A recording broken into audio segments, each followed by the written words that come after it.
Annonceurs, entrepreneurs, promoteurs et chefs d'entreprise, choisissez dès à présent votre meilleur partenaire média, Ideal Production. Ideal Production est basé à Cotonou au Bénin. Ideal Production, le partenaire exclusif de Sika TV en Afrique.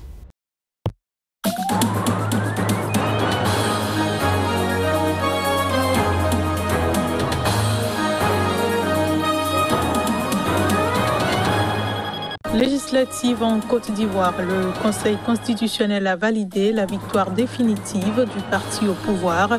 Le scrutin sera repris dans 6 circonscriptions.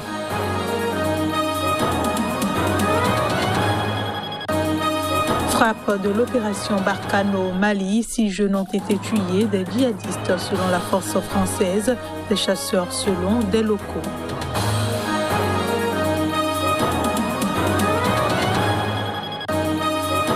Et puis affaire Chebeya en République démocratique du Congo, une enquête ouverte contre l'ancien chef de la police John Numbi. Des dizaines d'officiers de l'armée enjoint de regagner Kinshasa.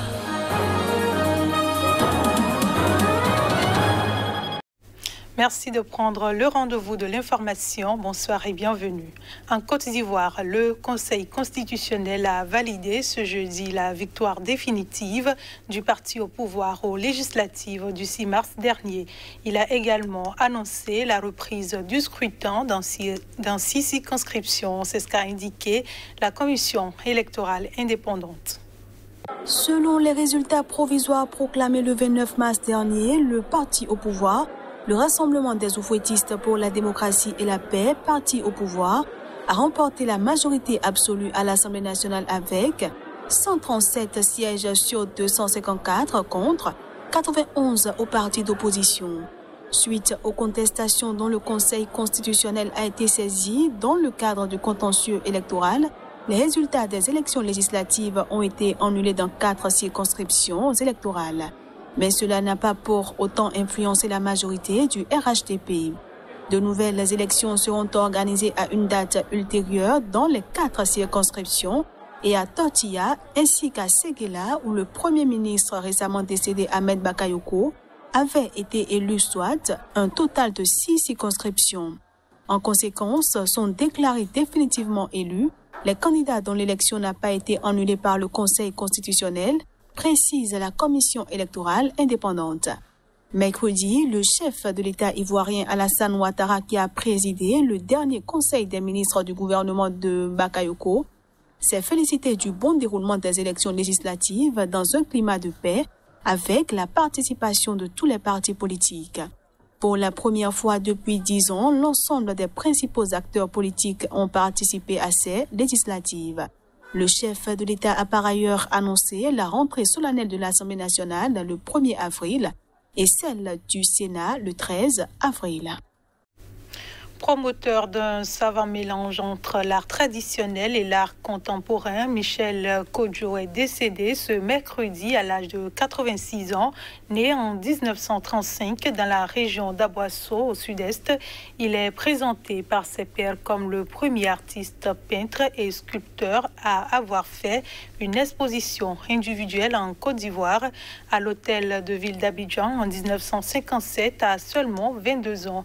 Il travaillait sur les visages meulés d'une forme de mysticisme qui laissait transparaître des masques africains. Salué Amadou Sanou, directeur du site internet d'information culturelle Farafina Culture. Il utilisait les couleurs chaudes, spécialement le rouge, rendant ses toiles très gaies. Après son exposition en 1957, Michel Kodjo bénéficie d'une bourse pour étudier à l'École des arts décoratifs de Nice, sud-est de la France, de 1959 à 1961. Il obtient le premier prix de dessin et décoration décerné par cette ville en 1964. Autre information au Niger, le président élu héritera d'une situation sécuritaire très délicate. Ce mercredi, au moins 11 personnes ont été tuées au cours d'attaques contre 3 villages de la région de Tillabéri à l'ouest.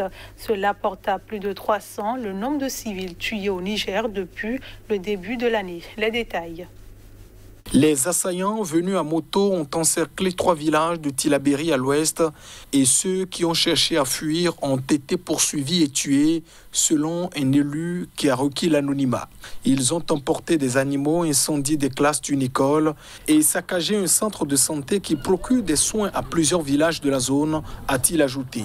Les 3 villages qui sont situés dans une zone difficile d'accès sont distants de quelques kilomètres. En mai 2020, 20 personnes avaient été tuées dans ces agglomérations au cours d'attaques menées par des hommes lourdement armés venus à moto et qui avaient ensuite fui en direction du Mali selon les autorités. Les attaques contre les civils se sont multipliées depuis le début de l'année au Niger.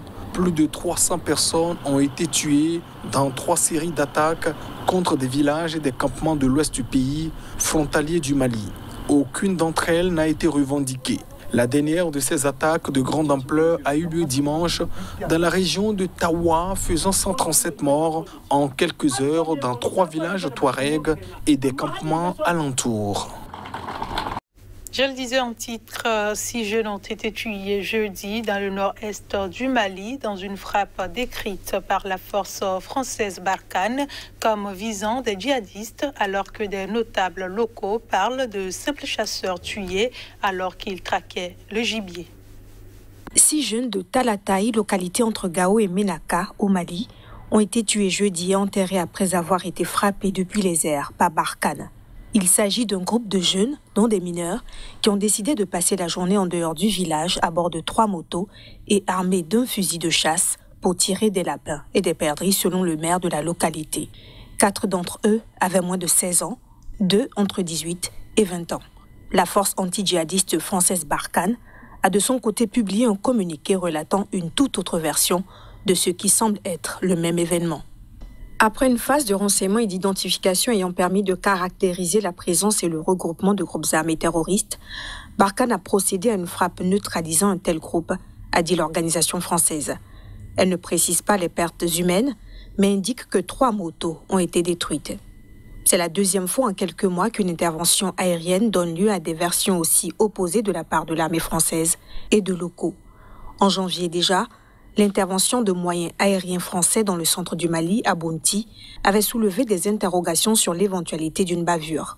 Des villageois et une association de défense de l'ethnie Peul avaient fait état d'une frappe aérienne ayant atteint une fête de mariage et fait une 20aine de morts. Les autorités françaises et maliennes ont toujours maintenu que les avions de chasse français avaient visé et éliminé des dizaines de djihadistes et qu'il n'y avait pas de mariage. Paris avait dénoncé une tentative de manipulation. La mission de l'ONU au Mali a mené une enquête dont la publication se fait attendre. La justice congolaise a ouvert une enquête contre l'ancien chef de la police John Numbi, un proche de l'ex-président Joseph Kabila. Il est soupçonné d'être le commanditaire de l'assassinat en 2010 du défenseur des droits humains Floribert Chebeya en République démocratique du Congo. Près de 80 officiers de l'armée congolaise, dont l'ancien chef de police, le général pro-Kabila, John Numbi, ont été enjoints de quitter Lubumbashi, 2e ville de la capitale démocratique du Congo au sud-est, pour rejoindre Kinshasa, capitale du pays, selon un document officiel consulté par l'AFP. Ancien chef de la police congolaise, sous sanction occidentale pour des atteintes aux droits humains entre 2016 et 2018, sous la présidence de Joseph Kabila, le général Numbi est soupçonné d'être le commanditaire de l'assassinat en 2010 du défenseur congolais des droits de l'homme, Floribert Chebeya. La justice congolaise a ouvert une enquête contre lui dans le cadre de cette affaire, selon le ministre congolais de la Justice par intérim, Bernard Takaiché Ngombi. En février, 2 policiers congolais en exil, Ergile Ilunga et Alain Kaeye Longwa, ont affirmé à Radio France Internationale RFI avoir participé à l'assassinat de Floribert Chebeya et accusé le général Numbi de l'avoir commandité. Le général Numbi n'avait jamais été poursuivi. Il avait comparu en tant que témoin au procès en première instance en 2011, mais n'avait pas été appelé à la barre lors du procès en appel en 2015. Une dizaine d'autres officiers, dépêchés par l'état-major général depuis Kinshasa, séjournent depuis mardi à Lubumbashi pour une mission sécuritaire dont les objectifs n'ont pas été rendus publics. Depuis le 6 décembre, le président Félix Tshisekedi a lentement mais progressivement démantelé les réseaux de son prédécesseur au sein de l'appareil d'État, prenant le contrôle de tous les leviers du pouvoir. Il a placé ses partisans à des postes importants au sein des institutions du pays. La visite du chef de la diplomatie chinoise en Turquie ce jeudi n'est pas du goût de tous. Plusieurs centaines de Ouïghours ont manifesté à Istanbul et à Ankara. Cette communauté turcophone subit une sévère répression en Chine. Reportage. Près de milliers de personnes ont pris part au rassemblement à Istanbul, brandissant des drapeaux indépendantistes ouïghours et scandant que la Chine arrête le génocide ou Chine fasciste ferme les camps. À Ankara, où le rassemblement devant l'ambassade de Chine a été interdit par les autorités, des dizaines de manifestants ont protesté non loin de l'enceinte diplomatique. Originaires de la région de Xinjiang, dans le nord-ouest de la Chine, les Ouïghours sont une minorité musulmane et turcophone. Plusieurs ONG et pays accusent la Chine de persécuter les Ouïghours, notamment dans des camps d'internement où les membres de cette minorité sont soumis, selon les témoignages, de rescapés à divers sévices. Pékin rejette ces accusations et présente ces structures comme des centres de formation professionnelle. Mais alors qu'Ankara cherche à préserver ses relations économiques avec Pékin et est dépendant d'un vaccin chinois contre le nouveau coronavirus, le président Recep Tayyip Erdogan, qui avait dénoncé en 2009 un génocide contre les Ouïghours, a mis ses critiques en sourdine. Dans une déclaration sur Twitter, le ministre turc des Affaires étrangères a mis en avant le potentiel économique et la coopération en matière de lutte contre la pandémie et de vaccins. La situation des Ouïghours a aussi été évoquée, a ajouté le ministre, tout en prenant soin d'éviter les thèmes qui pourraient fâcher. Fin de ce journal. Merci de votre fidélité. L'info revient dans un instant.